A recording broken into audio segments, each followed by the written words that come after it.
Muy estimados hermanos y hermanas, en el corazón de Cristo y de María, la página evangélica que apenas hemos escuchado nos muestra las distintas reacciones que experimenta Jesús al tener contacto con aquellos que le vieron crecer. En un primer momento es asombro, pero después duda sobre su persona y posteriormente un rechazo. Cabría preguntarse, ¿qué fue lo que vivenció Jesús? A veces se deja escuchar, por ejemplo, en algunos padres de familia que se cuestionan qué hicieron mal en la educación de sus hijos, que enseñándoles los valores de la fe, la práctica de la misma, una vez adultos se apartan de la iglesia o ya no transmiten esos valores, esa experiencia a los hijos que Dios les concede. Pensemos en Jesús. ¿Pensaría que algo hizo mal? ¿Por qué aquellos que le vieron crecer, sus parientes, sus amigos, le tratan con ese desprecio? El carpintero, como si no conociesen su nombre. ¿Experimentaría esa sensación de fracaso, de desilusión, desánimo? Si lo vemos a la luz del Evangelio de Marcos y tan solo en los 2 domingos posteriores, ¿qué vivenciaba Jesús en su ministerio? La fuerza para calmar las tempestades, la fuerza curativa, la mujer que padecía flujo de sangre, poder sanar el alma y el cuerpo de las personas, y todavía más el poder inaudito, poder devolver la vida a alguien que yacía ya en los lazos de la muerte. Una multitud que se congregaba a su alrededor y se admiraba y proclamaba las maravillas de Dios en la manera en que Él iba mostrando la obra de Dios. Y llega a los suyos y nos dice, ante la incredulidad, solamente realizó algunos milagros. ¿Cuándo experimentamos nosotros la primera sensación de fracaso? Cuando en nuestro hogar alguien de la familia nos dijo, tú nunca haces nada bien, todo te sale mal. Cuando empezamos a socializar en nuestra escuela y fuimos rechazados por aquellos que considerábamos nuestros amigos. Cuando nosotros, esforzándonos, vimos y experimentamos el fracaso de no pasar algún examen después de los desvelos. Cuando se vivenció la experiencia del amor y quedó truncada por la traición, la infidelidad, porque el otro no llenó las expectativas de toda una ilusión que brotó de esa experiencia. Cuando fuimos traicionados por los más cercanos, emprendiendo un negocio juntos, y a final de cuentas nos robaron nuestra idea y nuestra empresa y quedamos en la calle. De nuestra propia familia, que nos abandonó, que no nos escuchó, que nos cerró la puerta, que nos volteó la espalda. Hay muchos momentos, inclusive, no únicamente de aquellos que aquejan directamente a nuestra persona viniendo desde fuera. Cuando nosotros mismos nos desilusionamos, cuando perdemos credibilidad ante las cosas que vivimos y ante las personas mismas. No era la proclama, inclusive en días o meses pasados, de toda una propaganda política, de decir, ya no creemos en nadie, inclusive de aquellos que se presentaban como una opción. En cierta manera actuamos como los mismos paisanos de Jesús. Ya no creemos en profetismos o en mesianismos que vienen a ofrecernos un mundo mejor. Lo cuestionamos todo. En tiempos de Jesús muchos falsos profetas se levantaron. Y entonces decir, nuestro paisano, el Mesías, ha de estar loco, como dice el capítulo 3 del mismo Evangelio de Marcos. ¿Qué otros fracasos podemos percibir? ¿Alguien tuvo una sensación de desilusión, de fracaso, por ejemplo, con la aprobación de los matrimonios ahora de personas de un mismo sexo? ¿Quién fracasó? ¿La sociedad? ¿La iglesia? ¿La familia? ¿Qué sigue después? El matrimonio no únicamente con personas o entre personas de un mismo sexo, porque entonces ahora pueden levantarse con la bandera de la no discriminación aquellos que quieren vivir en la poligamia, o aquellos que dicen compartir con un hombre y con una mujer el amor de su vida. ¿Qué sigue después? Que ahora que aquellos que así han adquirido un derecho, entonces, como a Jesús, siguiendo el Evangelio de Lucas, lo quisieron despeñar, ahora se tenga que querer aceptar después de que la iglesia discrimina y tenga que realizar matrimonios de este tipo. ¿Vendrá de nueva cuenta una persecución en ese sentido? ¿O nos hemos dado cuenta que de distintas maneras en ese hablar de una persecución en nuestro siglo han muerto más cristianos que en toda la historia de la iglesia?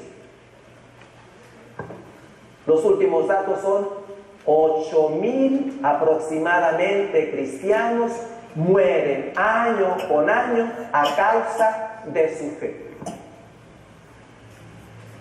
En esta última década, más de 300 iglesias han sido destruidas en África, Medio Oriente, inclusive hasta en la India. ¿Estamos fracasando? Sumémosle a que muchas veces nosotros inclusive, lo habíamos aludido ya el domingo anterior, nos sentimos decepcionados de Dios porque no actúa como debería de ser o no atiende nuestras súplicas que con muchas veces decimos con tanto fe le elevamos. La experiencia profética no está alejada de esta sensación. El texto del profeta Ezequiel nos muestra una realidad. Dios envía su palabra, la hace resonar de una manera u otra, acontecimientos o personas. Él quiere aludir que está presente en la historia de la humanidad, pero se topa con algo: la testarudez, la rebeldía, el corazón de piedra, ese encerrarse en uno mismo y no descubrir que hay algo más, que tenemos que aprender a levantar nuestra mirada a un nuevo horizonte, que no todo está dicho. Por eso la voz del profeta, como dice, que se escuche para que sepan que hay un profeta en medio de su pueblo. Y decir hay un profeta en medio de su pueblo, sepas entonces que Dios está presente y está hablando por medio de él. Pero también tenemos, decíamos, nuestra fragilidad. La carta a los Corintios que hemos escuchado es muy hermosa porque nos manifiesta que Pablo vive un dolor en su corazón. Él llama una espina que el maligno ha puesto ahí.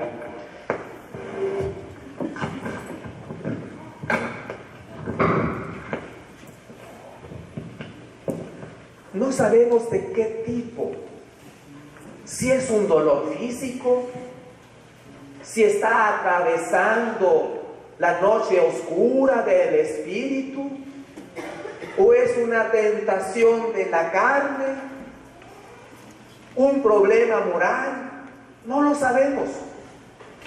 Pero precisamente en su experiencia, y en la experiencia de Ezequiel tenemos una realidad contundente. Ezequiel dice: el Espíritu entró en mí e hizo que me pusiera en pie.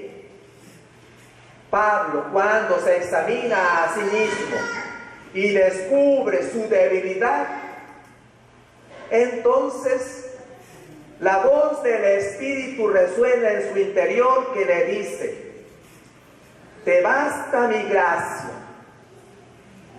Y entonces es cuestionarnos de nuevo. El Espíritu de Dios, su palabra, su gracia, nos hace ponernos en pie. ¿En verdad nos basta? ¿La gracia de Dios es suficiente para nosotros ante un mundo adverso que nos cuestiona o que ha perdido credibilidad para nosotros? ¿Me basta la gracia de Dios para sanar mis heridas y sobrellevar mi fragilidad con la frente en alto? ¿Me basta verdaderamente el Espíritu de Dios para anunciar siempre con valentía una buena nueva que nosotros creyentes decimos sigue teniendo repercusión para el hombre de hoy, porque es palabra y palabra de vida eterna?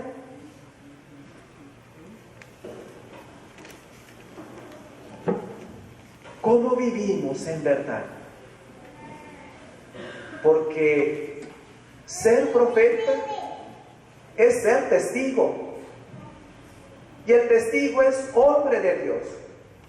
Y decir hombre de Dios es aquel que aprende a escuchar la palabra, escudriñarla y sobre todas las cosas hacerla suya. Ser profeta significa enfrentar todas las consecuencias por propagar la buena nueva. ¿Estoy dispuesto a ser rechazado? ¿Que se hable mal de mí? ¿Que pierda credibilidad? ¿Que los míos me volteen la espalda? ¿Que me cierren las puertas en la empresa, en la escuela, a causa del Evangelio?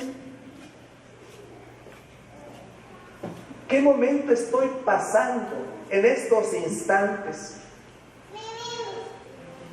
En esas experiencias de fracaso, de desilusión, de relación con Dios. ¿Es suficiente su gracia?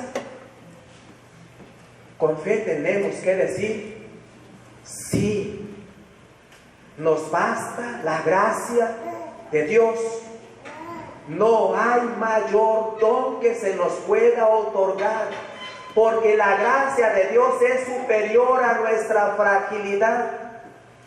La gracia de Dios abre caminos, aún así nosotros creamos que estamos fracasando. La obra de Dios continúa, de ahí el ejemplo de Jesús, la perseverancia, aún ante la incredulidad. Trabajó, sanó, enseñó, dio testimonio. Estar abiertos al Espíritu de Dios y ponernos en pie, es decir, aquí estoy, Señor, para hacer tu voluntad. Y es dejarse conducir por el Espíritu de Dios y cuestionarnos, como lo decíamos al principio con el ejemplo de los padres. ¿Qué hemos hecho mal?